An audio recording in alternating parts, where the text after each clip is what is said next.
बता दें आपको कि इस बीच राज्य में बढ़ते कोरोना मामले को देखते हुए राज्य सरकार राज्य आपदा प्रबंधन प्राधिकार की बैठक करने वाली है। प्रोजेक्ट भवन में शाम 4 बजे से यह बैठक होगी, जिसकी अध्यक्षता खुद मुख्यमंत्री करेंगे। बैठक में विभिन्न विभागों की ओर से सीएम हेमंत सोरेन को जो सुझाव दिए गए उसी पर चर्चा की जाएगी। स्वास्थ्य विभाग ने लॉकडाउन लगाने का सुझाव दे रखा है और बाकायदा खत लिखा है। ये बहुत ही महत्वपूर्ण एक बैठक होने जा रही है, जिस पर निर्भर करेगा कि आने वाले दिनों में राज्य में स्थिति क्या होने जा रही है, क्या पाबंदियां लगेगी और किस तरीके से लॉकडाउन लगेगा या क्या होगा, इस बार नाम क्या दिया जाएगा। ये तमाम चीजें हैं वो 4 बजे बैठक के बाद साफ होंगी।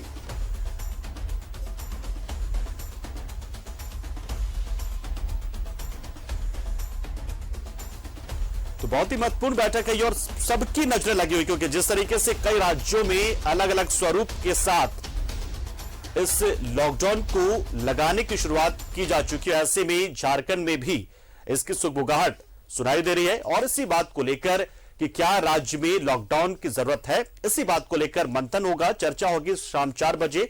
और इस खबर पर पूरी जानकारी देने के लिए हमारे साथ विपिन जुड़ चुके हमारे सहयोगी।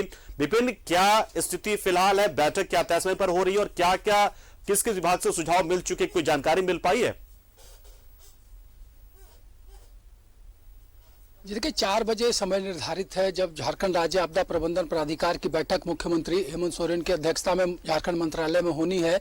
और इस बैठक में जिस तरह से कोरोना संक्रमण का लगातार फैलाव हो रहा है, तो इस फैलाव को कैसे सरकार रोकने में कारगर कदम उठा सकती है, इस पर मंथन होगा। जिस तरह से आपको भी याद होगा पंकज, पिछली बार जब अप्रैल के महीने में संक्रमण लगातार बढ़ता जा रहा था, स्थितियां विपरीत होने लगी थी, तो ऐसे में राज्य की सरकार ने सबसे पहले तो 8 अप्रैल से रात्रि 8 बजे तक की व्यवस्था की थी कि बाजार बंद होंगे। उसके बाद 22 अप्रैल से स्वास्थ्य सुरक्षा सप्ताह के नाम से झारखंड में पाबंदियों को लागू किया गया था। ठीक उसी तर्ज पर कल जो सुझाव राज्य के स्वास्थ्य विभाग की तरफ से आपदा प्रबंधन विभाग को दिया गया है, वो उसी ओर इशारा कर रहा है कि सरकार एक बार फिर से स्वास्थ्य सुरक्षा सप्ताह के जरिए जो है इस संक्रमण की जो चैन लगातार बढ़ते जा रही है उसको ब्रेक करने की कोशिश करेगी। कई बिंदुओं पर जिस तरह से अगर बात की जाए तो सरकार जो है वो बड़ी पाबंदियां लगा सकती है, चाहे स्कूल कॉलेज की बात करें, कोचिंग संस्थान की बात करें, या फिर पार्क के साथ साथ स्विमिंग पूल और जो इंडोर स्टेडियम है वहां पर भी पाबंदियां लगाने को लेकर जो सुझाव है वो स्वास्थ्य विभाग की तरफ से दिया गया है। मॉल्स को लेकर भी सुझाव दिए गए हैं, लेकिन तमाम जो सुझाव स्वास्थ्य विभाग की तरफ से दिए गए हैं उस पर अभी फिलहाल मंथन होना है। 4 बजे का समय निर्धारित था और अब से कुछ देर के बाद मुख्यमंत्री हेमंत सोरेन का आगमन भी प्रोजेक्ट भवन हो जाएगा। और साथ ही साथ 4 बजे जो राज्य के आपदा प्रबंधन मंत्री जो इस प्राधिकार के उपाध्यक्ष है बन्ना गुप्ता के अलावा जो अन्य अधिकारी जिन्हों की बतौर सदस्य इस बैठक में मौजूद रहना है, सबकी मौजूदगी में बैठक होगी। और उसके बाद देर शाम तक ये स्पष्ट हो जाएगा कि झारखंड की सरकार ने क्या कुछ निर्णय लिया है। लेकिन इतना जरूर है कि सेमी लॉकडाउन के लिए राज्य को तैयार रहना होगा। कुछ पाबंदियों के साथ साथ कुछ रियायतें भी रहेगी, आम जनजीवन पर इसका बहुत ज्यादा दुष्प्रभाव ना पड़े इसका भी ख्याल रखा जाएगा। और जिस तरह से लगातार पिछले बार भी जब स्वास्थ्य सुरक्षा सप्ताह लागू किया गया था राज्य में, तो मुख्यमंत्री ये कहते दिखे थे कि जीवन और जीविका दोनों को साथ लेकर राज्य की सरकार चलेगी। तो उसी और एक बार फिर से संकेत मिल रहे हैं कि ठीक उसी पैटर्न पर सरकार जो है एक बार फिर से जो संक्रमण का बढ़ता दायरा है उस दायरे को रोकने के लिए कदम जो है इस बैठक के बाद उठा सकती है। जी पंकज। विपिन, स्वास्थ्य सुरक्षा सप्ताह का नाम दिया गया था पिछली बार, इस बार क्या नाम बदलेगा या फिर उसी का ये फेज 2 मानकर चले कि आगे कुछ ऐसा रह सकता है जिसमें कि पाबंदियां भी हो सकती है, रियायत भी हो, जैसा आप बता रहे हैं आप? देखिए ये तमाम चीजें अब बैठक के बाद ही स्पष्ट हो पाएगी कि जो सुझाव दिए गए थे उसे अक्षरशः माना जाएगा या फिर मुख्यमंत्री अपनी तरफ से भी उन्होंने भी तैयारियां कर रखी होगी कि किस तरह से ये जो स्थिति है, जो स्थिति पैदा हुई है उससे निपटा जाए। क्योंकि मुख्यमंत्री का कल जो ट्वीट देर शाम आया था वो साफ साफ ये इशारा कर रहा है कि पूरी तरीके से कड़ाई के साथ झारखंड संभवतः आगे ना बढ़े, लेकिन इतना जरूर है कि वैसे हर सेक्टर जहां से जो है वो कोरोना संक्रमण को बढ़ावा मिल सकता है वहां पर लगाम लगाई जाएगी।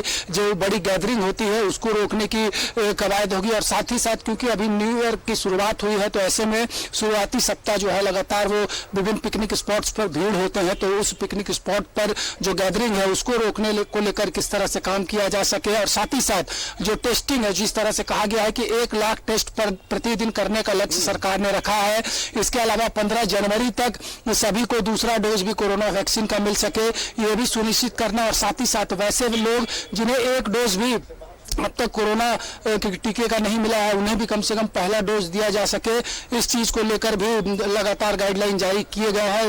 साथ ही साथ जो स्वास्थ्य सेक्टर है उसको अलर्ट पे रहने का निर्देश दिया जा चुका है। तो हर तरीके से इस संक्रमण के फैलाव को रोकने के लिए सरकार जो है कदम बढ़ा रही है। और अब से कुछ देर के बाद आपदा प्रबंधन प्राधिकार की बैठक होगी जिसमें यह तय हो जाएगा कि किस तरह से सरकार आने वाले समय को लेकर जो पाबंदियां हैं या फिर जो रियायतें बरकरार रखनी है उसको लेकर क्या कुछ निर्णय लेती है। जी पंकज। चलिए, बहुत शुक्रिया विपिन, आप नजर बना रहे हैं। और निश्चित तौर पर सबसे पहले हम आपको बता दें कि न्यूज़ ऑन भारत पर ही इस खबर से जुड़ी तमाम जानकारी हम आपको देंगे। और सबसे पहले बताएंगे आपको कि राज्य फिलहाल किस ओर बढ़ रहा है। मुख्यमंत्री और आपदा प्रबंधन प्राधिकार में ने क्या बैठक के बाद क्या तय किया, क्या फैसला है। तो लगातार आप न्यूज़ ऑन भारत देखते रहिए और किसी भी तरह के अफवाह में, किसी भी तरह के इस तरह की आशंका जो आपके मन में गहरा रही है, किसी तरह का अफवाह के चक्कर में आप पड़ रहे हैं तो मत पड़िए। न्यूज़ ऑन भारत देखते रहिए, हर एक जानकारी, ऑथेंटिक जानकारी हम आपको देंगे।